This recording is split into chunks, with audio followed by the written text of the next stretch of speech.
Hello, welcome to the ambition of study life. Ambition of study life में आपका स्वागत है। तो शुरू करते हैं आज की डेली करंट अफेयर्स 5 फरवरी 2026 के। शुरू करते हैं आज के करंट अफेयर्स।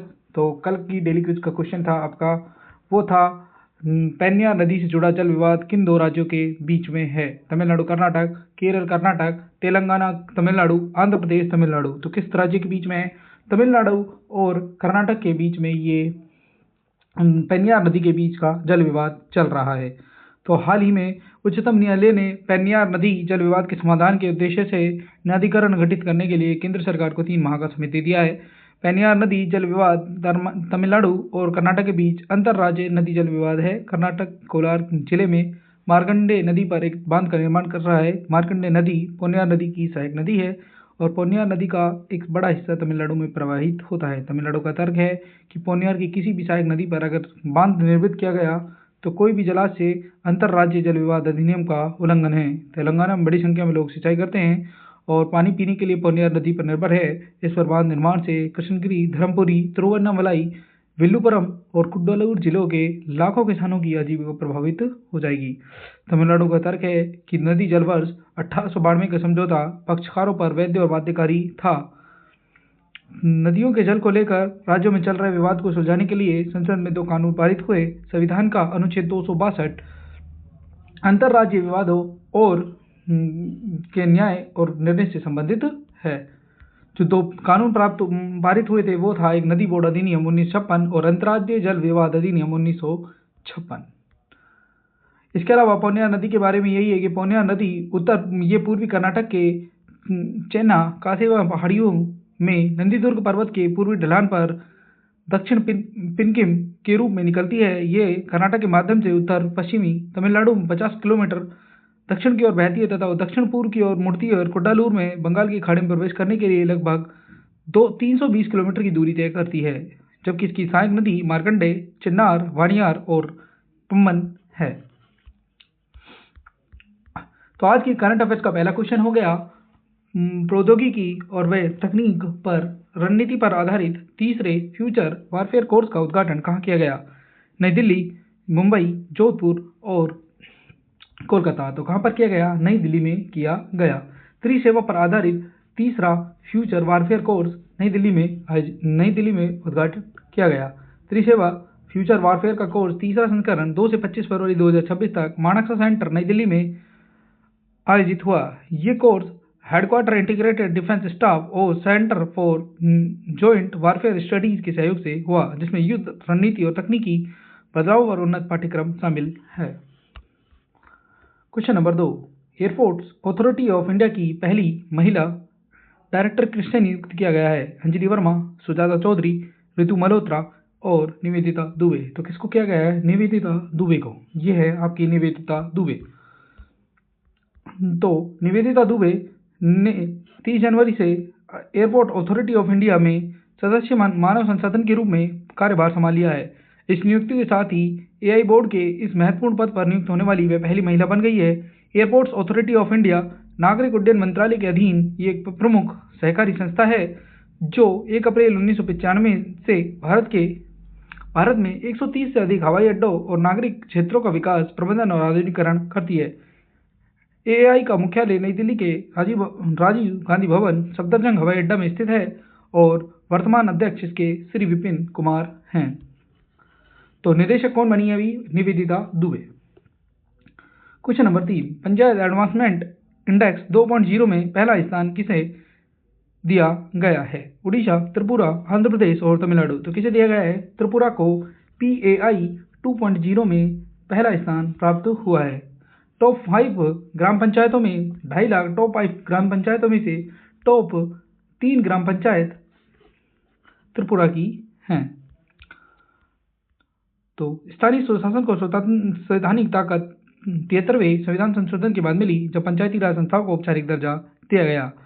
इसी स्थानीय शासन की कार्यक्षमता, पारदर्शिता और प्रभावशालिता को मापने के उद्देश्य से PAI की अवधारणा सामने आई। हालिया रैंकिंग में त्रिपुरा का शीर्ष स्थान हासिल करना इन्हीं मायनों में महत्वपूर्ण संकेत देता है कि सीमित संसाधनों वाले छोटे राज्यों ने दिखाया कि प्रशासनिक समन्वय, तकनीकी अनुपालन और सामुदायिक सहयोग के दम पर राष्ट्रीय स्तर पर उत्कृष्ट प्रदर्शन किया जा सकता है। तो जाला जिले की जुगल किशोर नगर ग्राम समिति ने पूरे देश में पहला स्थान प्राप्त किया, जबकि साउथ नलचर तीसरे नंबर पर और चेर श्रीमई ये आपकी चौथे नंबर की ग्राम पंचायत बनी। क्वेश्चन नंबर 4, राजस्थान की रिन्यूएबल एनर्जी क्षमता में सबसे बड़ा योगदान देने वाला राज्य कौन सा बन गया है? राजस्थान, तमिलनाडु, कर्नाटक और गुजरात। तो कौन बन गया है? गुजरात बन गया है। हाल ही में जो गुजरात है, दिसंबर 2025 में 42,583 गीगावाट स्थापित नवीनकरणीय ऊर्जा क्षमता के साथ देश में अग्रणी स्थान हासिल कर लिया है, जो राष्ट्रीय कुल का 16.5% है। जबकि कुल नवीनकरणीय ऊर्जा में पहले नंबर पे, सौर ऊर्जा में दूसरे नंबर पे गुजरात की छतों पर सौर ऊर्जा की 6,412.80 मेगावाट क्षमता है।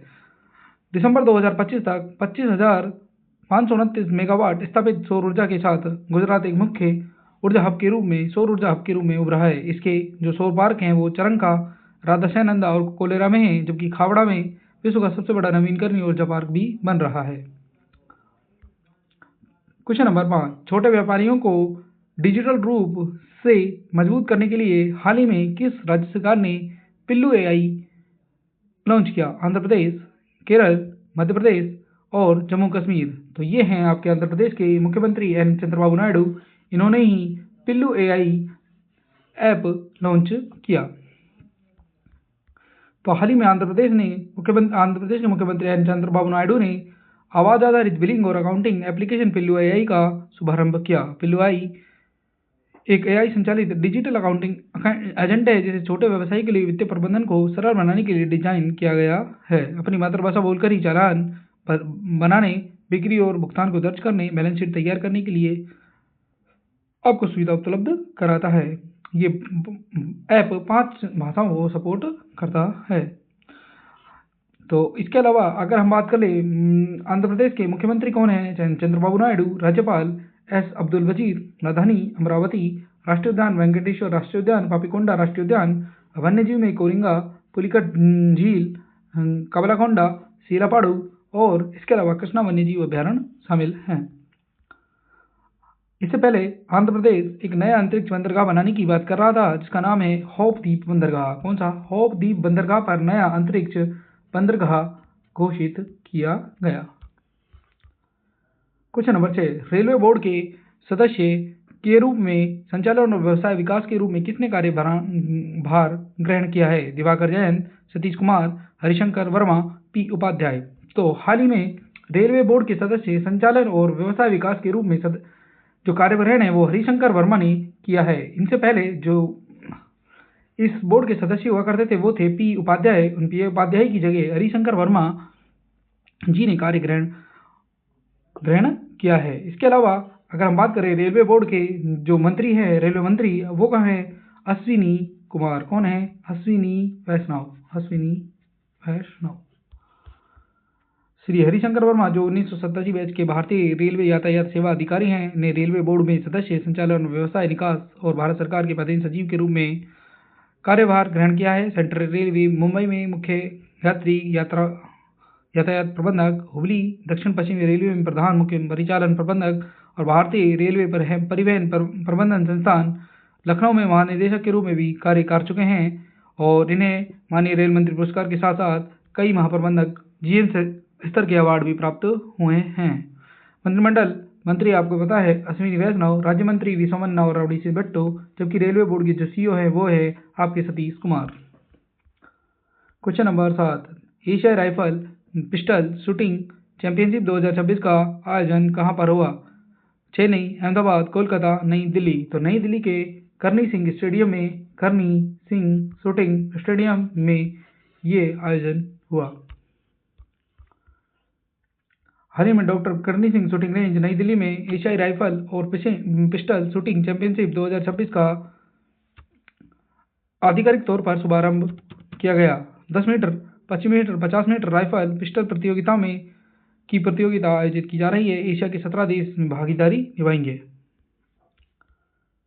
क्वेश्चन नंबर 8, नौसेना आयुक्त के महानिदेशक के रूप में किसने कार्यभार ग्रहण किया है? दिवाकर जयंत, सतीश कुमार, हरीश शंकर वर्मा, पी उपाध्याय। तो हाल ही में दिवाकर जयंत ने नौसेना आयुक्त के महानिदेशक के रूप में कार्य ग्रहण किया है। जबकि सतीश कुमार रेलवे बोर्ड के सीईओ हैं आपके, हरिशंकर वर्मा रेलवे बोर्ड के सदस्य बने संचालन और पी उपाध्याय की जगह ही हरिशंकर वर्मा बने हैं। तो श्री दिवाकर जैन INS ने 2 फरवरी 2026 को रक्षा मंत्रालय के नौसेना मुख्यालय में नौसेना आयुध महानिदेशक के रूप में कार्य ग्रहण किया। उन्होंने श्री पी उपाध्याय का स्थान लिया, जो 31 जनवरी 2026 को सेवानिवृत्त हुए हैं। उन्होंने 33 वर्षों की सेवा के दौरान मुंबई विशाखापट्टनम जलवायु स्थित नौसेना आयुध डिपो में मुख्य महाप्रबंधक और महाप्रबंधक प्रधान निदेशक सहित वरिष्ठ पदों पर कार्य किया। क्वेश्चन नंबर 9, असम सरकार ने कोच राजवंश की विरासत को संरक्षित करने के लिए कितने करोड़ रुपए के अनुदान की घोषणा की? 50 करोड़, 100 करोड़, 150 करोड़ या 250 करोड़? तो कितने करोड़ की? ये 50 करोड़ की घोषणा कर दी।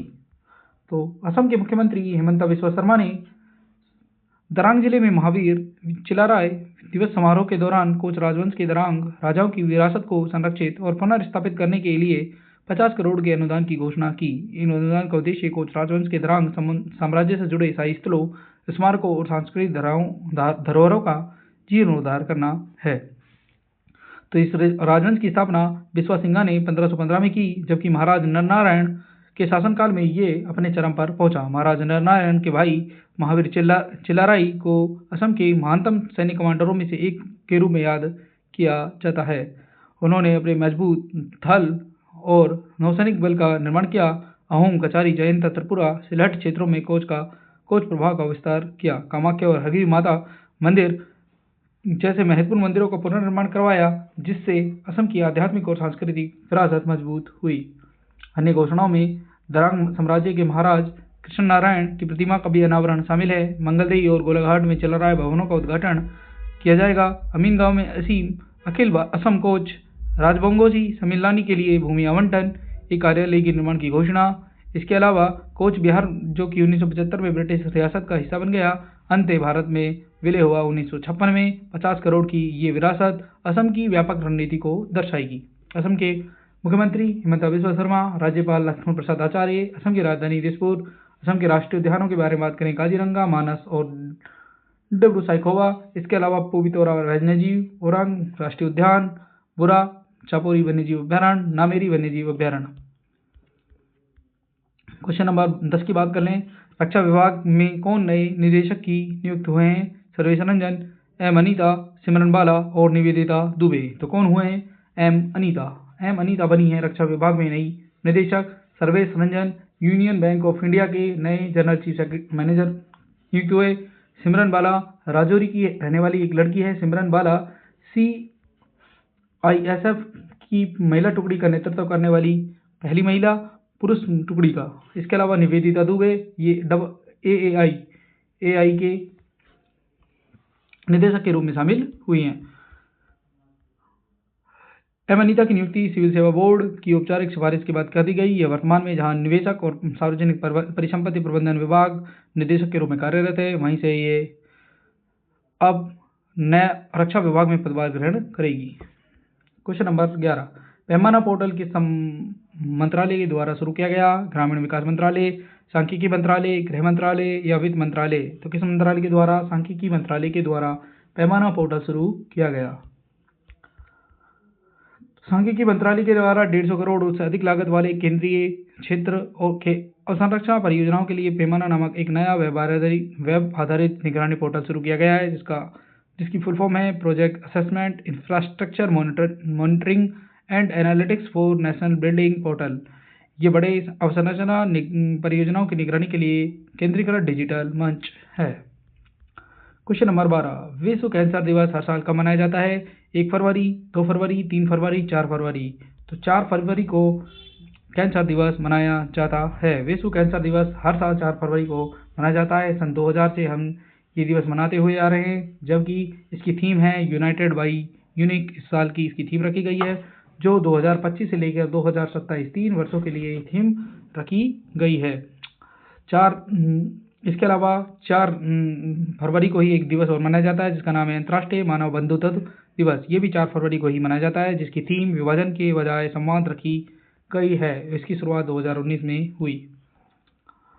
इसके अलावा अगर हम बात करें अब के पिछले 3 दिनों के जो भी दिवस रहे, उनमें से 1 फरवरी को भारतीय तटरक्षक का 50वां स्थापना दिवस मनाया गया, 2 फरवरी को रूमेटाइड आर्थराइटिस जागरूकता दिवस, जबकि 2 फरवरी को ही विश्व आर्द्रभूमि दिवस मनाया जाता है, जिसकी थीम आर्द्रभूमि और पारंपरिक ज्ञान सांस्कृतिक विरासत का उत्सव रखी गई। 3 फरवरी को राष्ट्रीय गोल्डन रिट्रीवर दिवस भी मनाया जाता है, जो कि कुत्तों की याद में मनाया जाता है। Question number 13, global soft power index 2026 में भारत का कौन सा स्थान है? 33, 32, 28 और 30। तो ये स्थान है आपका 32वां। पिछली साल 2025 में ये स्थान हुआ करता था 30वां, अब हो गया है ये 32वां। तो हाल ही में जारी ग्लोबल पावर सॉफ्ट इंडेक्स में भारत 32वें स्थान पर रहा। Global soft power index London स्थित प्रमुख brand evolution consultancy brand finance के द्वारा जारी किया जाता है। इसमें कुल स्कोर 90 में से भारत को 48 मिला है और अब रैंक में 2 पायदान की गिरावट हुई है भारत के। इसके अलावा पहले नंबर पर आपके अमेरिका, दूसरे नंबर पर चीन, तीसरे पे जापान, चौथे पर यूके और 84 नंबर पे आपके पाकिस्तान। क्वेश्चन नंबर 14, दुनिया के पहले प्राइवेट स्पेस स्टेशन बनने वाले हेवन 1 को किस देश में विकसित किया जा रहा है? अमेरिका, फ्रांस, इंग्लैंड और जर्मनी। तो ये प्राइवेट स्पेस स्टेशन कौन बना रहा है? अमेरिका बना रहा है, जिसका नाम दिया है हेवन 1। तो दुनिया का पहला निजी अंतरिक्ष स्टेशन हेवन 1, जिसे वास्ट स्पेस के द्वारा विकसित किया जा रहा है, वर्ष 2027 में स्पेसएक्स के फैल्कन 9 रॉकेट के द्वारा प्रक्षेपित किए जाने की योजना है। जैसे जैसे अंतर्राष्ट्रीय अंतरिक्ष स्टेशन अपने सेवाकाल के अंत की ओर बढ़ रहा है, हेवन 1 एक नए युग की शुरुआत का संकेत देता है। Question number 15, cost living index 2026 के अनुसार दुनिया का सबसे महंगा शहर कौन सा है? लंदन, ज्यूरिख, न्यूयॉर्क और सिंगापुर। तो ज्यूरिख शहर आपका सबसे महंगा शहर है। तो इसके अलावा आपको याद रखना है, महंगाई, मुद्रा में उतार चढ़ाव और प्रीमियम शहरी जीवनशैली की बढ़ती मांग के अनुसार वैश्विक जीवन यापन लगातार वृद्धि हो रही है। नुम्बेयो के द्वारा जारी किए गए कॉस्ट ऑफ लिविंग इंडेक्स में सिटी 2026 में एक स्पष्ट रुझान सामने आया कि महंगे शहरों में स्विस शहर सबसे ज़्यादा महंगे हैं, जिसमें आपको ज्यूरिख नंबर 1 पे याद रखना है, दूसरे पे जिनेवा, तीसरे पे बैसल, चौथे पे लोजेन, पांचवें पे लोगानो, छठे पे बर्न। 6 शहर लगातार स्विट्जरलैंड के हैं। इसके अलावा फिर 7वें नंबर पर आपको याद रखना है अमेरिका का शहर न्यूयॉर्क। इसके अलावा भारत के अगर हम शहरों की बात कर लेते हैं तो भारत के शहर 2026 में इंदौर, भोपाल और पटना 477, 473 और 470वें रैंक पर रहे।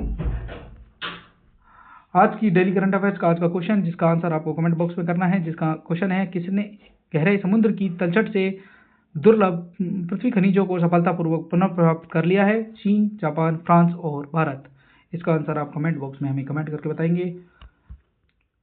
तो ये थी आज की करंट अफेयर्स। आई होप आपको अच्छी लगी होगी। चैनल को लाइक करें, सब्सक्राइब करें और शेयर करें। तब तक के लिए मिलते हैं अपन नेक्स्ट वीडियो में। धन्यवाद।